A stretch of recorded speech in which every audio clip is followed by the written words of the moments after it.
গরম গরম নেহারে দিয়ে আজকে খেলাম মুড়ি মাখা। আসসালামু আলাইকুম সবাইকে, আশা করি সবাই অনেক ভালো আছেন। আলহামদুলিল্লাহ আমরা অনেক ভালো আছি। আজকে বিকেলে গরম গরম নেহারে দিয়ে মুড়ি খেলাম। আর নেহারির কালারটা দেখতেই পাচ্ছেন, দেখতে কিন্তু অনেক ইয়ামি লাগতেছে।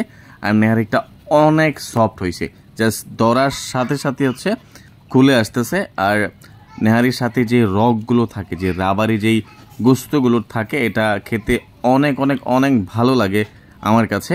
নেহারি নরম হওয়ার একটাই কারণ, নেহারি যখন রান্না করা হয় আমাদের বাসায়, তখন হচ্ছে নেহারিগুলো প্রথমে অনেকটা সময় ধরে জাল দেওয়া হয়, মোটামুটি একদিন সময় ধরে জাল দেওয়া হয়।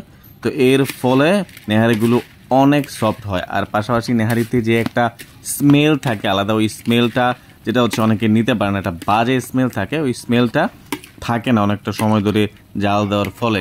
তো একদিন ধরে জাল দেওয়ার পর পরবর্তীতে হচ্ছে এটা ভালো করে কষানো হয়, দেন হচ্ছে এটা রান্না করা হয়।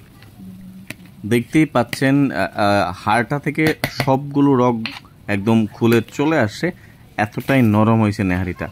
সো যারা যারা হচ্ছে নেহারি রান্না করতে চান, মোটামুটি একদিন সময় ধরে যদি এটা জাল দেওয়া হয় এবং পরবর্তীতে যদি এটা রান্না করা হয়, তাহলে নেহারিগুলো অনেক সফট হয়। আলহামদুলিল্লাহ, নেহারি দিয়ে মুড়ি মাখার স্বাদ অসাধারণ। সো আলহামদুলিল্লাহ, নেহারিটা অনেক অনেক অনেক মজা হয়েছে, মাশাআল্লাহ।